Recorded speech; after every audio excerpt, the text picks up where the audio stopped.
Hi hello ನಮಸ್ತೆ, welcome back to ಹರ್ಷೂಸ್ way. ನಾನಿವತ್ತು piece pulao ಅಥವಾ ಬಟಾಣಿ ಪಲಾವ್ ಅಂತ ಏನು ಹೇಳ್ತೀವಿ ಆ ರೆಸಿಪಿನ ತೋರಿಸ್ತಾ ಇದ್ದೀನಿ. ಬನ್ನಿ ನೋಡ್ಕೊ ಬರೋಣ ಹೇಗೆ ಮಾಡೋದು ಅಂತ.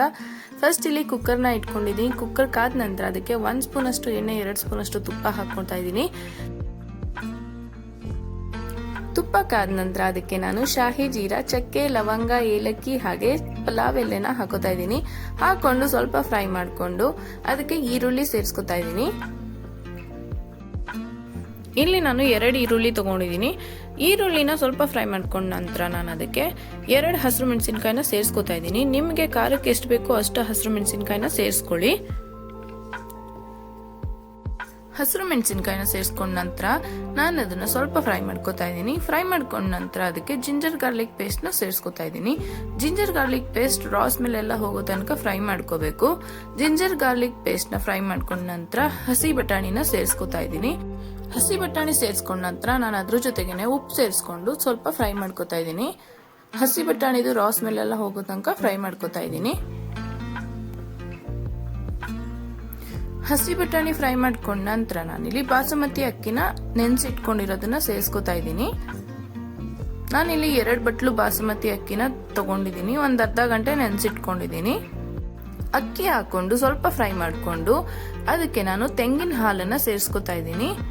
ಇಲ್ಲಿ 1 ಬಟ್ಲು ಅಕ್ಕಿಗೆ 1/4 ಬಟ್ಲು ನೀರು ಅನ್ನೋ ತರ ತೆಂಗಿನ ಹಾಲನ್ನ ಸೇರಿಸ್ಕೊಂಡಿದ್ದೀನಿ. ಹಾಗಾಗಿ 2 ಬಟ್ಲು ತಗೊಂಡಿರೋದ್ರಿಂದ ನಾನು 2.5 ಬಟ್ಲು ನೀರನ್ನ ಸೇರಿಸ್ಕೊಂಡಿದ್ದೀನಿ. ಅಕ್ಕಿನ ಮೊದಲೇ ನೆನ್ಸ್ಕೊಂಡಿರೋದ್ರಿಂದ ಜಾಸ್ತಿ ನೀರು ಹಾಕೋದ್ ಬೇಡ. ಇಲ್ಲಿ ನಾನು ಬಾಸುಮತಿ ಅಕ್ಕಿನ ನೆನೆಸಿ ಯೂಸ್ ಮಾಡಿರೋದ್ರಿಂದ ಜಾಸ್ತಿ ನೀರ್ ಯೂಸ್ ಮಾಡ್ತಾ ಇಲ್ಲ. 1 ಲೋಟ ಅಕ್ಕಿಗೆ 1/4 ಲೋಟ ನೀರು ಅನ್ನೋ ತರ ತಗೊಳ್ಳಿ. ಹಾಗೆ ನಾನಿಲ್ಲಿ 2 ಬಟ್ಲು ತೆಂಗಿನ ಹಾಲಿತ್ತು, ಅದನ್ನ ಯೂಸ್ ಮಾಡ್ಕೊಂಡಿದ್ದೀನಿ. ಇನ್ನು ಅರ್ಧ ಬಟ್ಲಿಗೆ ನೀರ್ ಯೂಸ್ ಮಾಡ್ಕೊಂಡಿದ್ದೀನಿ. ತೆಂಗಿನ ಹಾಲು ಹಾಕೊಂಡ ನಂತರ ಕಟ್ ಮಾಡಿರೋ ಪುದೀನ ಮತ್ತೆ ಕೊತ್ತಂಬರಿ ಸೊಪ್ಪು ಹಾಕಿ ಚೆನ್ನಾಗಿ ಮಿಕ್ಸ್ ಮಾಡಿ ಉಪ್ಪು ಅಡ್ಜಸ್ಟ್ ಮಾಡಿಕೊಂಡು ಮುಚ್ಚಳ ಮುಚ್ಚಿ 1 ವಿಸಲ್ ತಕ್ಕೊಂಡ್ರೆ ನಮ್ಮ ಪೀಸ್ ಪಲಾವ್ ರೆಡಿ ಆಗುತ್ತೆ.